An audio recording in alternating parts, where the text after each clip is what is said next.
त्यांना आपण लहानपणापासून सगळीकडे पाहतच असतो. त्यांची गाणी अगदी बर्फाच्या गाडीवर गणपती उत्सवात रस्त्यावर, तिथून ते षण्मुखानंद हॉल मुंबई, जिथं पूर्वी फिल्मफेअर अवॉर्ड्स व्हायचे अशी त्याची ख्याती होती, अशा सगळ्या ठिकाणी ऐकले.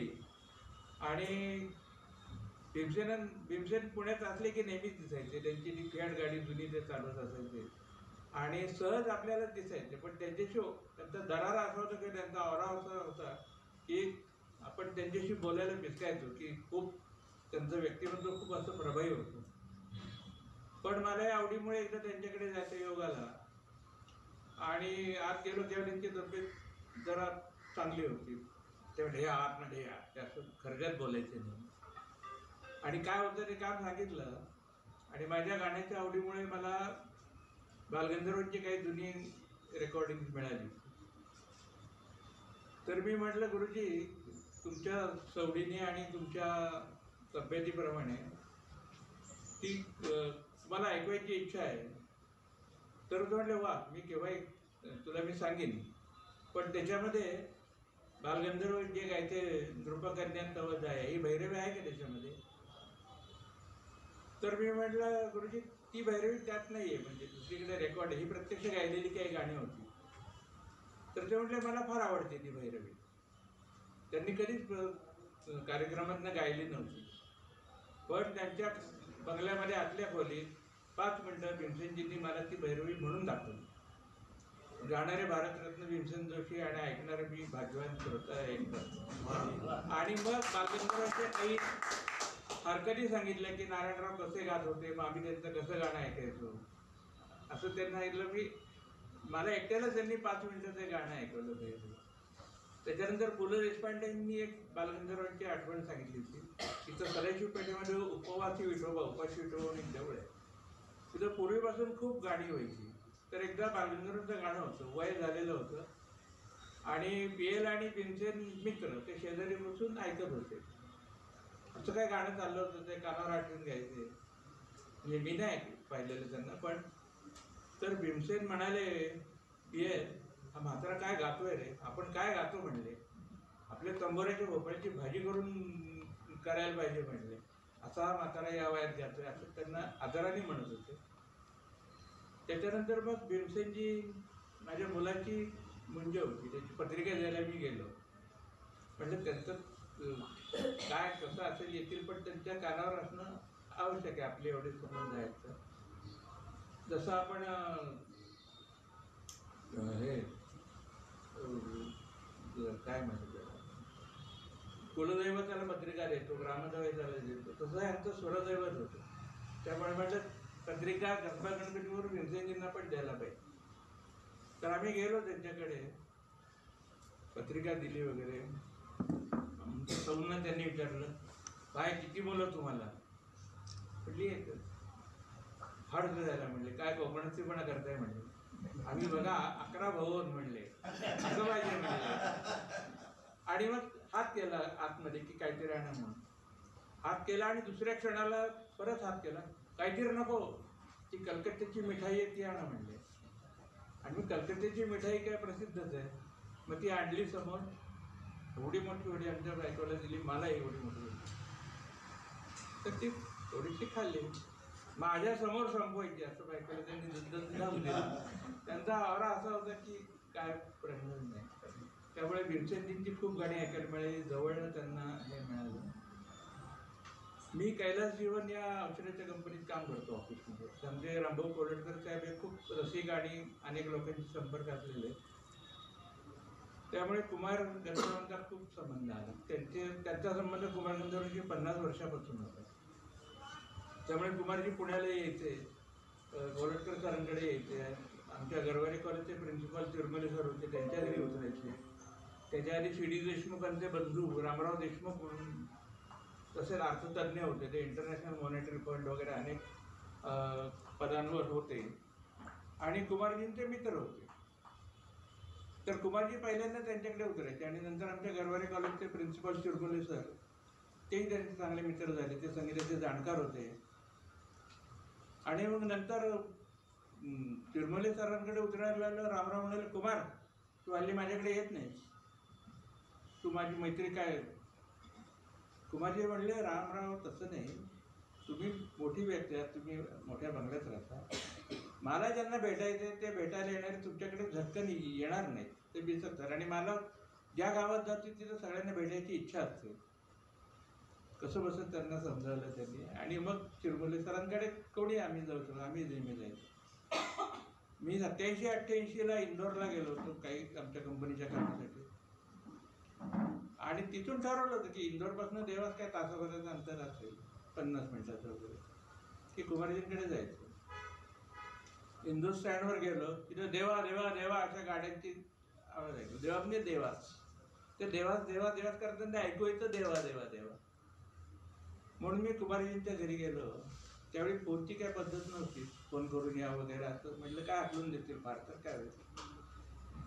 तर कुमारजींकडे गेलो तर त्यांनी खूप माझं प्रेमाने स्वागत केलं. आणि मी पुण्याहून इंदोरला आलो, एकटा आलो, त्यांना भेटायला आलो, त्याचं त्यांना फार अप्रूप होतं. त्यावेळी त्यांचं काही गाण्याचे फारसा दौरा नव्हता, म्हणजे जरा निवांत होते. त्यांनी आत गेल्यावर मग त्यांची मेहमान नवाजी हा एक खूप मोठा विषय आहे. आलेल्या माणसाला कसं ट्रीट करायचं. मग गेलो, त्यांनी मला सगळं, माझं भाग्य की त्यांनी प्रत्येक मेडल दाखवलं. हे मला 8व्या वर्षी मिळालं, हे 10व्या वर्षी मिळालं, हे मला पद्मभूषण मिळालेलं, असं सगळं दाखवलं. आणि खाणंपिणं तर काय त्यांच्या पद्धतीने झालंच. पण मला दुपारी इंदोरला जाऊन गाडी होती. तर म्हटलं असं कसं जेवल्याशिवाय मी तुला सोडणार नाही. म्हटलं कुमारजी, त्यांना कसं बसं पटवायला मला यश आलं की मला गाडी आहे, पुण्याला जायला पाहिजे वगैरे. त्याच्यानंतर ते पुण्याला आल्यावर म्हणले आमच्या साहेबांना की थांबले नाही. तुम्ही साहेबांना सांगितलं खरंच तसं होतं, तुम्ही काय गैरसमज. ते म्हटलं गैरसमज नाही, पण थांबला असं तर मला फार आनंद झाला असता असं.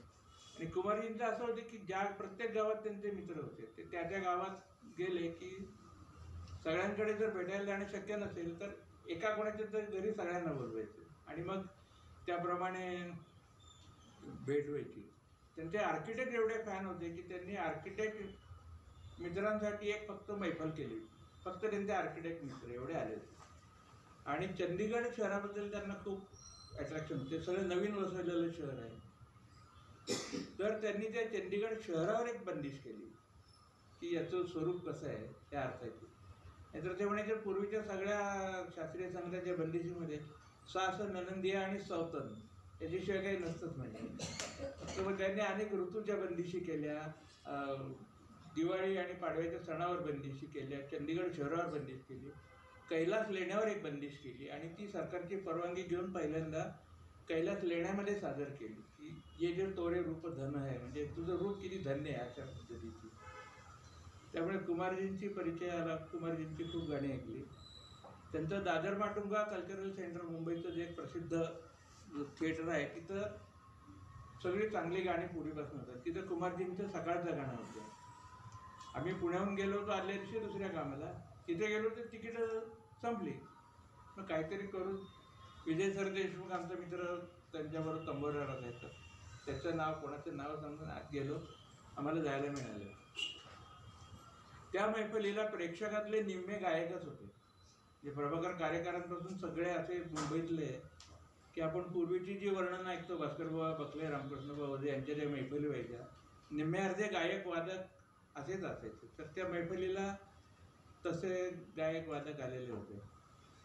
आणि कुठल्याही संस्थेचा सेक्रेटरी हा जरा पोस्ट नसलेला इसम असावा अशी त्याची क्वालिफिकेशन असते. तसं तो होतं. त्यांनी सुरुवातीला सांगितलं मध्यंतरामध्ये कोणी कुमारजींना भेटू नये, त्रास देऊ नये असं. कुमारजी स्टेजवरच होते. त्यांनी तिथूनच त्यांनी भेटलं. का हो, मला जर मध्यंतरात कोणाला भेटायचं असेल तर मी भेटू शकतो का म्हणजे. कधी झाला. आणि त्या मैफलीला जाताना मला असं वाटलं की कुमारजी जमुना की तीर हे जे अब्दुल करीम खान साहेबांचं भैरवी ठुमरी आहे ती क्वचित कधीतरी गातात. ती प्रत्यक्ष काही आम्ही ऐकलेली नव्हती. पुण्यातल्या सवाई गंधर्व महोत्सवाच्या 25व्या वर्षी त्यांनी ती अब्दुल करीम खान साहेबांची जमुना की तीर प्रसिद्ध ठुमरी यूट्यूबवर सगळीकडे आहे, ती गायली ती. पण तेव्हा आम्ही लहान होतो, आम्ही शाळेत होतो, आम्ही काय जात नव्हतो. कशी ऐकायला मिळायची. आज त्यांनी गायली तर किती मजा येईल असं उगाचच वाटलं. म्हटलं असं काय प्रसंग काही नाही. मग कुमारजींनी आधी रामकली गायला, देशकार गायला, सगळं गायला आणि भैरवी गायली ती जमुना के तीर. आम्ही म्हणजे हवेतच गेलो की काय हे. आणि नंतर आता यूट्यूबच्या माध्यमात त्यावेळची 77 सालची ती भैरवी आता यूट्यूबवर आहे, ती जी ऐकली नव्हती ती प्रत्यक्ष आम्हाला ऐकायला मिळाली. त्यामुळे कुमारजींशी खूप संबंध आला. आता कुमारजींच्या आधाराच्या होते मी त्यातले कण पण नव्हतो, म्हणजे त्याचे 5 लाख त्यातलं मी मायनसमध्ये पण होतो, पण ते सगळ्यांना ओळखायचे. ते पुण्यात बरेच दिवस राहिले होते त्यावेळेला. आणि आमचे रामभाऊ कोलटकर साहेब आणि मी, त्यांची मारुती व्हॅन होती, आम्ही त्या दिवशी एक दिवस फक्त कुमारजींबरोबर फिरलो. वसंतराव देशपांडे यांच्याकडे गेलो. वसंतराव नव्हते तेव्हा, हिराबाई नुकत्याच गेल्या होत्या, तर हिराबाईंकडे गेलो. ते सगळे जुने लोक त्यांना चंपूताई म्हणायचे हिराबाईंना. तर ते कुमारजी म्हणले ते चंपूताईकडे आपल्याला जायला पाहिजे. ते असे कानडी ढंगात बोलायचे, पटकन त्यांचं बोलणं कळायचं नाही. आम्ही हिराबाईंकडे गेलो, नारळकरांकडे गेलो. पुलं त्या दिवशी मुंबईला होते म्हणून पुलंकडे जाता आलं नाही. सगळीकडे फिरलो. थोड्या वेळात म्हणले आता मला कुमारजींच्या मारुती व्हॅनच्या मागच्या सीटवर होतो, साहेब चालवत होते, मी शेजारी होतो. आता म्हटले मला पुढे बसायचे. बसू का? अहो म्हटलं बसा, तुम्हाला कम्फर्टेबल. म्हणजे एखाद्या लहान मुलाच्या निरागसतेने त्यांनी विचारलं, मग पुढे बसले. मग आम्ही कर्वेरोडने जाताना म्हणजे या आलूरकरांचं काय चाललंय सध्या. त्यांनी माझी कॅसेट काढली की म्हणजे त्या ह्याच्यात तेही लक्षात होतं. मग आम्ही सदाशिव पेठेमध्ये मगाशी उपासी विठोबाचं जे वर्णन केलं त्याच्या शेजारी वझेबुवा राहायचे पूर्वी, रामकृष्ण बुवा वझे. त्यांच्या नातवाचं घर होतं. त्यांच्या नाचुनीने बुवांचं एक स्केच काढलं होतं, पेन्सिल स्केच. ते कुमारांना दाखवायचं होतं, कारण कुमारांनी प्रत्यक्ष वझेबुवांना ऐकलं होतं आणि त्यांना आदर होता खूप त्यांच्याबद्दल. तर मग तिथे गेलो, कुमारजींना स्केच दाखवलं, काय चहा पाणी वगैरे झालं. कुमारजी म्हटले छान काढले स्केच, पण ही जी टोपी काढली आहे ना, काळी टोपी पूर्वी घालायची लोक, ही फार नवीन काढली, अशी दुकानातून आणल्यासारखी. हे वाटली तिकडे टोपी घालायची म्हणले बुवा. म्हणजे तिचं काय नव्हतं. त्याच्यानंतर मग एवढे दिवस फिरल्यावर म्हटलं कुमारजी माझ्या घरी यावायची इच्छा आहे, याल का? असं आदल्या दिवशी विचारलं. तेवढं तर उद्या संध्याकाळी तिकडे गेलो की तिकडे जाऊ. माझ्या घरी त्या माझं आमचं आत्ता बिल्डिंग 95 साली झाली, त्या जुना वाडा होता, टिपिकल सदाशिव पेठेतले वाडे. मग त्या वाड्यात गेलो. वाड्यात माझ्याकडे आले, चांगलं बसले, तासभर बसले. काय आणलं ते मिठाई आस्वाद घेतला, रेकॉर्डचा पाहिला, काही त्यातनं सूचना केल्या, काही प्रश्न विचारले. त्यामुळे स्वतः माझ्या घरी आलेले म्हणजे मला पुंडलिका भेटी असं वाटलं. ते खूप छान तो प्रसंग होता. त्याच्यानंतर छोटासा अनुभव सांगतो खूप वेळ झाला. पु ल देशपांड्यांशी पण माझा संबंध आला. शेवटच्या काळात मी त्यांना खूप रेकॉर्डेड म्युझिक खूप ऐकवलं. बालगंधर्व ऐकवले, मास्टर कृष्णराव ऐकवले, केसरबाई ऐकवल्या, विलायत हुसेन ऐकवले, बापूराव केतकर ऐकवले. खूप त्यांना जे आवडेल ते जरी पार्किन्सन झालं होतं आणि व्हीलचेअरवर होते तरी त्यांच्या 2 गोष्टी खूप चांगल्या होत्या. त्यांना ऐकू चांगलं येत होतं आणि त्यांची मेमरी चांगली होती. मग एखादं रेकॉर्डिंग केलं की त्याच्याबद्दल ते आठवणी सांगायचे. एकदा गेलो असताना खूप एकदम 5-6 उर्दू शेर त्यांनी म्हणायला सुरुवात केली. मी म्हटलं तुम्हाला आवड असणं साहजिक आहे साहित्यामुळे, पण हे कसं काय? ते म्हटले मी कुठल्या कॉलेजमध्ये होतो? मी योगेश्वरीच्या इस्माईल युसूफ कॉलेजमध्ये शिकलो. त्यामुळे सगळं आमच्याकडे वातावरण तेच होतं. आमचे शेख म्हणून प्रोफेसर होते. त्यांनी त्यावेळी मला जे शेर शिकवले ते मला अजून पाठ आहेत म्हणले. आणि पुलंकडे खूप जाता आलं. शेजारी आमच्या शनिपारापाशी VN अँड सन्स म्हणून एक होमिओपॅथीचं दुकान आहे. तिथले 60 डॉक्टर त्यांना औषधं द्यायचे. तर मला दर 4 दिवसांनी ती पोचायला त्यांच्याकडे जायला मिळायचं, कारण शनिवारापाशी राहायचो. आणि त्यामुळे मला खूप त्यांच्याशी गप्पा मारता आल्या. बापूराव केतकर म्हणून भास्करभाऊ बखलांचे एक शिष्य होते, मास्टर कृष्णरावांचे साथ. त्यांचं एक रेकॉर्डिंग माझ्याकडे होतं कॅसेट, ते मी त्यांना ऐकवलं. 4-5 दिवसांनी मला म्हणले ते मला आणशील का परत ती कॅसेट? म्हटलं काय झालं, तुम्ही ऐकलं नाही का? नाही म्हणले मी ऐकलं, पण माझ्या डोक्यातून जातच नाही ते, मला परत ऐकायचं. त्यावेळी मी काय ऐकलं नाही असं मला त्याचा खेद वाटतं म्हणले मला. असं पुलंकडे जात राहिलो. माझा मुलगा पुष्कर लहान होता, त्यामुळे एकदा त्याला घेऊन गेलो असतो. ते म्हटले काय रे तुझं नाव वगैरे, लहान मुलाला विचारतो. तो म्हटलं माझं नाव पुष्कर. तर ते म्हणले होय मला वाटलं पुष्कळ तुझं नाव बरं का. तर सुनीताबाई होत्या. सुनीताबाई म्हणल्या आता जर तब्येत चांगली असते मुलांची तर ते म्हणले असते एक झाला पुष्कळ झाला म्हणले. मुलांना खूप रेकॉर्डिंग ऐकायला मिळालं. त्यांना काही मुकुल शिवपुत्र जे कुमारांचे चिरंजीव त्यांचं आमच्या कोल्हटकर साहेबांच्या मोठ्या बंधूंकडे प्रभात रोडला गाणं होतं. त्यावेळी मुलांना एक त्रास होत होता की कानात असं सुई असं काहीतरी सुधीर फडक्यांना एकेकाळी तो त्रास होता.